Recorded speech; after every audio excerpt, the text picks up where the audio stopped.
rained in Oklahoma City, and we had about 4 or 5 inches here in Stillwater. But it's like in Oklahoma. It's like Will Rogers said, if you don't like the weather, just wait a minute. It's probably going to change. And here we are in the beautiful sunshiny day, and with prospects for a bright future for Stillwater, Oklahoma, and the Big 12 Conference. And I couldn't be happier about that.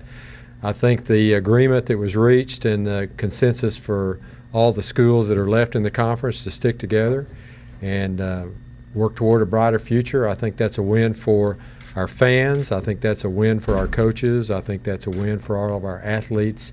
I say that because of the geographical location of all the institutions involved. Every school is within driving distance of another. Long-time friendships, long-time rivalries.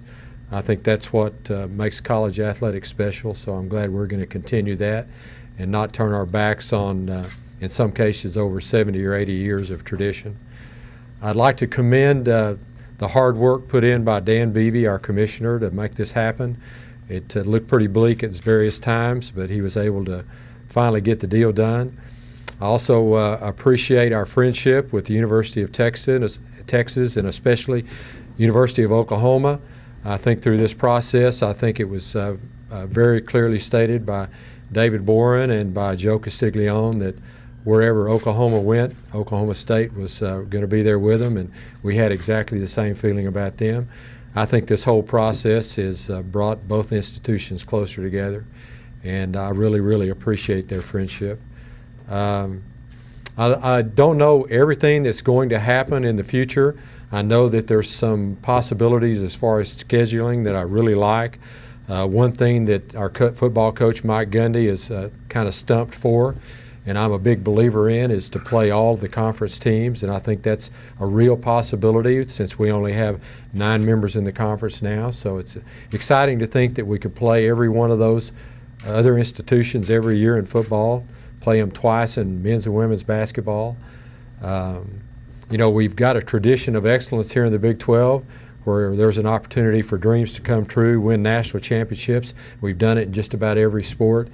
And I especially like that round robin for basketball, men's and women's, because we had #1 league in women's basketball with that's led the United States for collegiate athletics and basketball attendance for the last year and several years. And then our men's side had the #1 rated conference in America by the RPI. So I think if anything, our basketball's gotten better with this move. We'll have a truer conference champion at the end of the day, and I think everyone wins from that. So with that being said, I'll open it up to any questions. Please just raise your hand and let's see if I find you. Hello, Mike. Hey, Bill. When you drove back Saturday after meeting, well, first of all, was there an actual invitation extended to you and the others that met with Larry Scott? Yes, and it's kind of unique in that it was an invitation that was contingent on all 5 members accepting, and if anyone opted out, then that wouldn't say that they couldn't issue an invitation for 4 or 3. But that would involve some sort of process that they would have to go back and get approval for. So they wanted all 5 schools. So when you drove back that night, did you feel confident that you were headed to the Pac-10, or did you just view it as a pretty solid option? I thought it was a great option. You know, it's flattering to be given an opportunity to join a conference as prestigious as the Pac-10 with some of the outstanding athletic and academic institutions in our country. So, and you know, a different part of the United States and new opportunities, new rivals. Yeah, you know, you had to be intrigued by that. But still, I think at the end of the day, any number, I think all the athletic directors have said, at least the ones that remain, that the first priority was to try to keep the Big 12 conference intact. And so even with just 10 members, you know, 10 members remaining, it still was an attractive option, and I hadn't given up on that.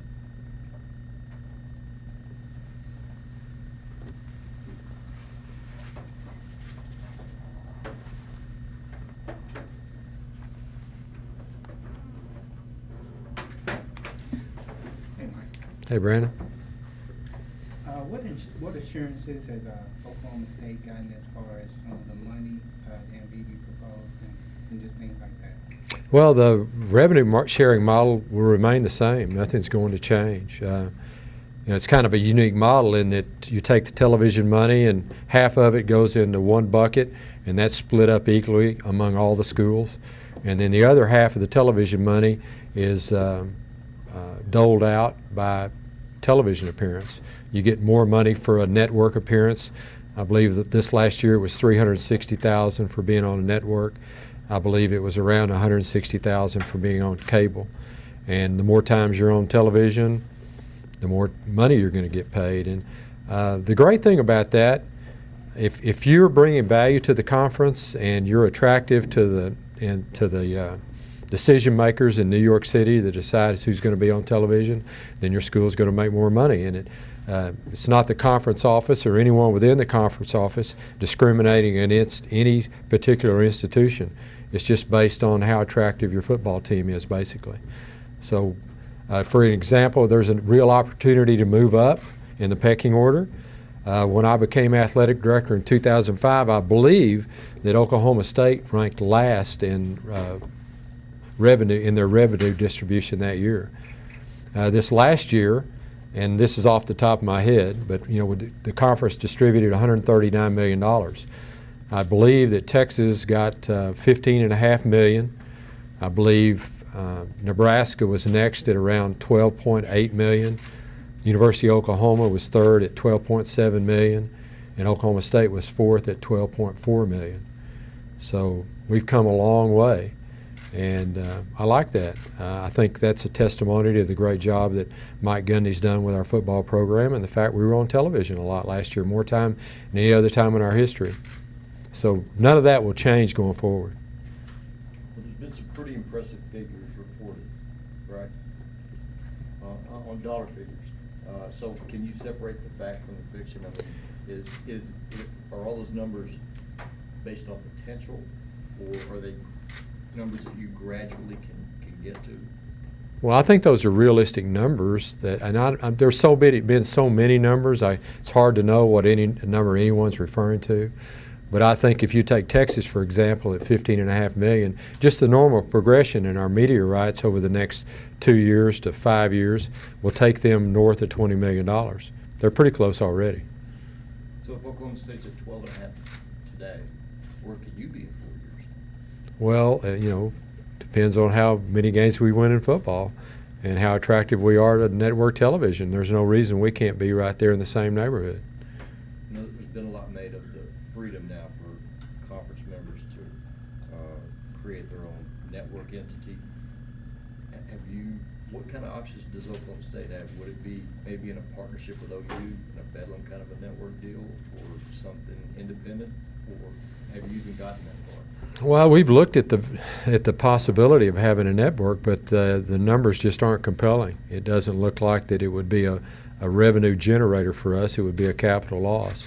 And you have to put it in perspective. If you're Oklahoma State or Oklahoma or Texas A&M, you have a reputation that's very important to you. You have a brand. And if you do a network, it's important that it be done right, first class. And unfortunately, the cost for setting up an individual network would be almost exactly the same as what it would cost to do a conference network, similar to what the Big Ten's got. But when you're talking about an individual university, your market for that network is smaller, significantly smaller, the fewer number of schools you have in there. So one school by itself, even if you're the University of Texas and there are a lot of people nationwide that follow that brand, still tough to make a go of it.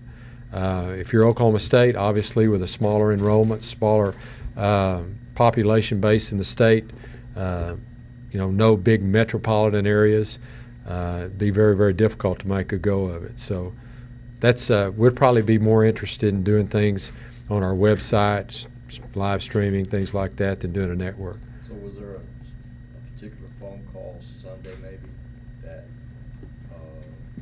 led you to believe that maybe BB could pull this off? I don't say there's any one moment in time where I thought that we were going to go one way or the other. I was torn basically every day, you know, like whiplash, back and forth. One minute you think you're going to the West Coast, the next minute you think you're staying at home. And every time you thought you were going a different direction, you kind of looked behind you and thought about all the good reasons to stay or reasons to go. So up until Texas made that decision to stay, which really basically nullified the agreement that we had, I realized that it's time to make a decision. Where do we want to go? But weren't you, I don't know, relieved to be in the position you were in where you apparently at least had options versus some of the other conference members who were really, saddled with some uncertain times? Absolutely. We were very, very fortunate to have options. And, this was all predicated on football, the attractiveness of football. And part of the reason that we had options was the success of University of Texas and University of Oklahoma in football, especially the fact that Oklahoma made it real obvious that they weren't going anywhere without us, and we said exactly the same thing. So the OU success definitely didn't hurt us in this whole process. Mike, had this been, the whole realignment thing, had it been kind of a on and off conversation among athletic directors, as in, I wonder if something like this is going to happen soon, or did this whole thing, maybe when Missouri's governor opened his mouth about a month ago, did that all of a sudden catch a lot of people by surprise?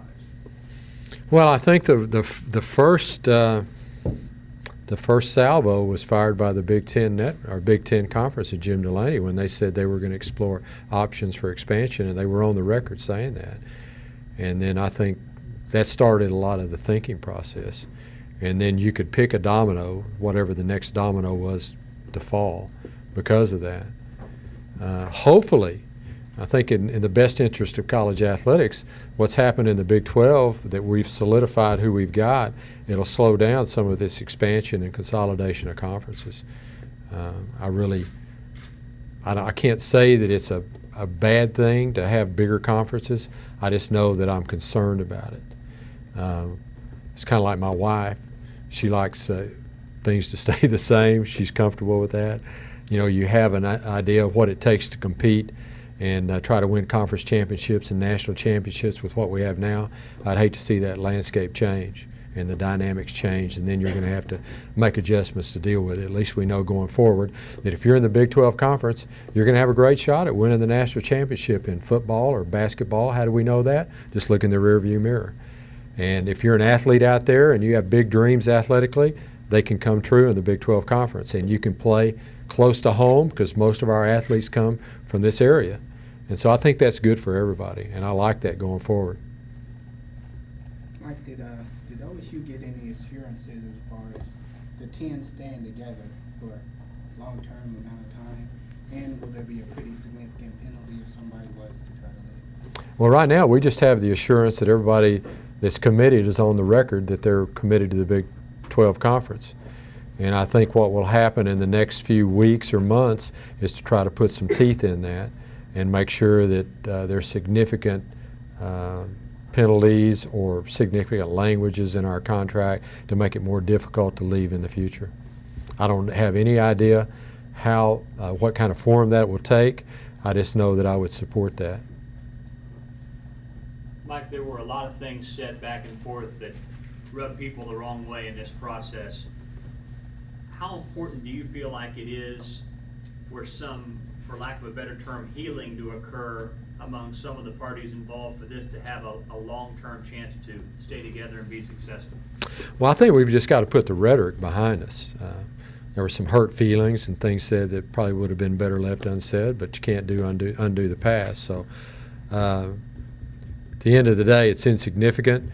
I think the real issue is for the schools that are here now to come together as one and put aside some of the things that made it possible for us to splinter and try to assure that that's much more difficult or less likely to happen in the future.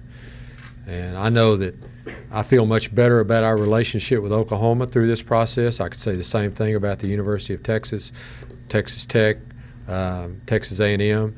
I know that I feel real good that we're going to keep our brothers to the north in Kansas, Kansas State, Iowa State, and Missouri, and then I feel good about Baylor. So we've got a lot to be proud of, a lot to look forward to. I think there's a lot of value in this conference. I think that'll be reflected in the next round of revenue negotiations for television. I think we'll be the beneficiary of the timing of this next contract.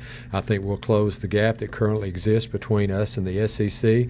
I really can't say what it'll do with the Big Ten network because that's a whole different dynamic. Who knows what that's going to be? You know that the SEC contract is fixed for the next 15 years. That's a finite number. You don't know about what that network's going to be worth. But I think relative to our peers in college athletics, the Big 12 is not going to be disadvantaged financially, and that our coaches and athletes will have the resources that it takes to try to compete on a national level, and that's really what's important. Mike, could you just tell us how this seemed to come together so quickly after it was going one way? It seemed like the Pac-10 washed away overnight. We woke up the next day and it was completely different. It was headed towards the Big 12 -2. Can you tell us how it came together just so quickly and everyone was on board almost immediately, it almost seemed? Well, as I said, once one member, one of those schools that had been offered that opportunity to go to the Pac-10 broke ranks, then it was either join them in the exodus or ask for a new offer from the Pac-10. And every one of the athletic directors that had an opportunity to go to the Pac-10 was on record saying their preference was to stay in the Big 12. So I think they were just looking for enough compelling reasons to stay, more compelling than the reasons to go. And everybody felt comfortable with what was here and really made the decision pretty simple at the end of the day. There was no concern that A&M might just leave for the SEC still and ruin everything for y'all at the end? I mean, I can't say that there's not any scenario that I wasn't concerned about. You know, I can say this, that the news media kept everybody's head spinning. Did a good job of that. Mike, right now there's obviously 10 teams in the Big 12. Is that number, do you think that number is going to stay at 10 for a while, or are the other members open to possibly adding 2 more in the future? There's a lot of names a lot of colleges being thrown around, but or do you think it's going to be 10 for now for a while? Well, this is just my opinion, okay? I'm very, very comfortable with 10. That would be my preference. I really don't see anyone in this area that would add, and you'd have to say to add another member, they've got to bring about $15 million worth of value to the table. Otherwise, you're going to take less revenue. If you're one of the other 10, if you're one of the 10 schools remaining, you're going to have to take a revenue cut to allow them to come into the conference. So I don't really think right now that there's anybody that brings that kind of value. Then you would complicate matters. If you had 11 schools, you've got to play 10 conference games and then only get 2 non-conference games. I think a lot of people like to see those non-conference matchups. That way you can get outside of your conference to see people that you don't see on a regular basis. A lot of people would be unhappy to see fewer non-conference games. So I think 10's a good number. I really believe, in my opinion, that it gives our conference champion a better chance to advance to the BCS championship game. I think you can see that we've been advantaged by that Big 12 championship game a few times, and then as a conference we've been disadvantaged. Just one less time, one less game you have to play. I think that's better for your athletes and coaches, for your opportunity for injuries. And when you get that late of the season and you have maybe the good fortune to have the number 1 ranked team, you'd hate to expose them to another loss in a game that you don't have to play.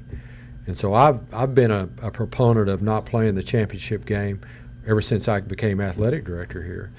And anytime you do something strictly for the money, and when I looked at that championship game, that looked like that was the primary reason for having it, that's probably not the best reason to do something. And so I think we're better off as a conference with the opportunity to play 9 conference games without the championship game. Now, I'm just one voice, and it'll be the majority of the conference that makes that decision. I know that our conference football coaches are unanimous in support of have been unanimous in support of not playing that championship game. So I guess at the end of the day, they won out on this conference consolidation. Mike, Mike, then with the Big 12 currently having 10 teams and the Big 10 currently having 12 teams, would it be your preference to change the name of the league? Or do you see that happening at all? I don't know. We'll have to get some marketing guru to come in here and comment on that one. There's a lot of leagues around the country that when you look at their name, it doesn't jive with the number of conference members.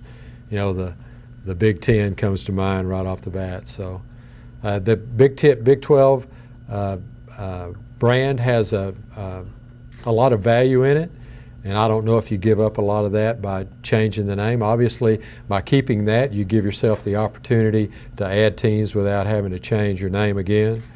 So I don't know. I can't. I haven't heard a better name yet. So. Texas League's already taken baseball. So.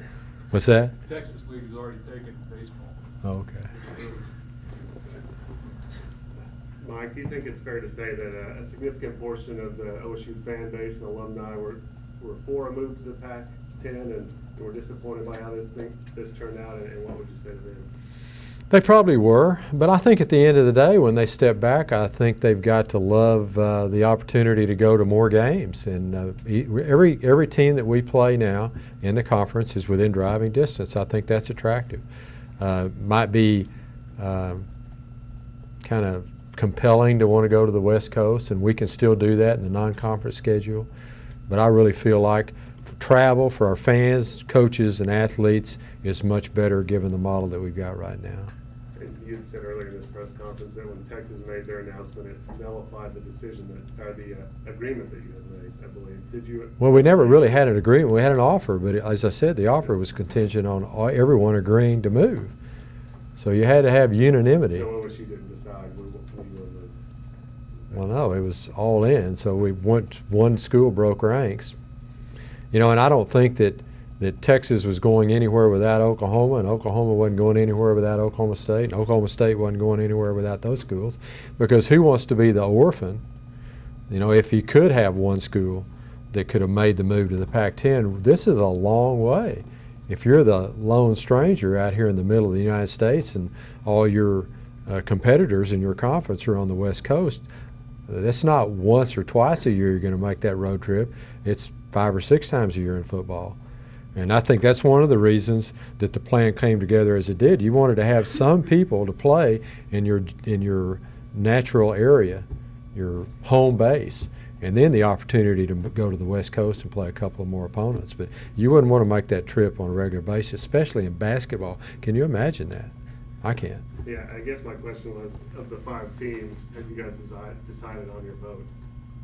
If you would have rather gone with the 5? We never got together as a group. We were met with individually by Larry Scott and Kevin Weiberg and a couple other members of their staff and presented the proposal and the opportunity. That's all. We never got together on a conference call, the 5 athletic directors. We never had a meeting anywhere. We never really had a chance to get to that point, because by the time the presentation had been made to the 5 schools, one of the schools decided that they liked where they were a lot better, and so they opted to stay. What's going to happen with scheduling next season, 2011? I don't know. That's something that's going to have to be addressed, because I read in the newspaper that Nebraska expects to exit after this football season. That's a little bit awkward, but we've got a lot of smart people in the conference office, and Tim Allen does a great job with scheduling, so I'm sure that he'll come up with something that'll mitigate that. Cost you a trip to Lincoln? Well, you know, we're ready, willing, and able to go up there and play them in Lincoln if we owe them a game. But I guess if they're going to play a full Big Ten schedule, it'll be a little bit difficult. Last question? Anybody? I'll take it. Like Big 12, obviously a powerful conference in football and basketball. Was there any just pride in there where y'all were going, why should we be dismantled? We're one of the powers in the nation. We don't want to be dismantled to go to these other, even weaker conferences, you know? Yeah, you know, it's disconcerting. You know, to look at the success that we've had and how many times we've had a team play in the BCS championship game, the success that we've had in basketball. I mean, just across the board, so many sports. And to think that no one was talking about leaving the Big Ten or the SEC or the Pac-10, and you ask yourself, why us? And I think it was probably for two reasons. One, that level of success that we talked about, maybe three reasons. That level of success made us attractive. We got a lot of members of this conference that are very, very good, especially in the sport of football. Our location, right in the middle of the United States, which makes us vulnerable for encroachment from the SEC or the Big Ten or the Pac-10. We're the logical place to find attractive members. And then the current disparity in revenue from television contracts between the Big Ten, the SEC, and the Big 12. You know, we're right now, this last year, at $78 million from our network and cable contract. I think the SEC is in the neighborhood of $190 million.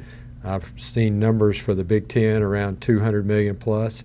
So huge disparity. So that's attractive.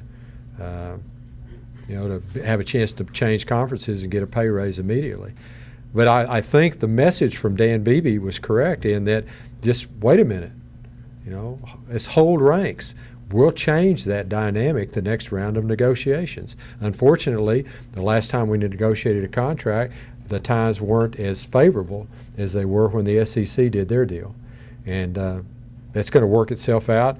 We've had he had extensive talks with networks and cable operators, and he was convinced that when our contract comes up for renewal, and that we're going to be compensated, and we believe that. That's why a lot of the projections you see out there have shown how much better we're going to be off, how much better off we're going to be starting in about 2012. Thanks, Coach. Yeah, thanks for showing up. Appreciate your time.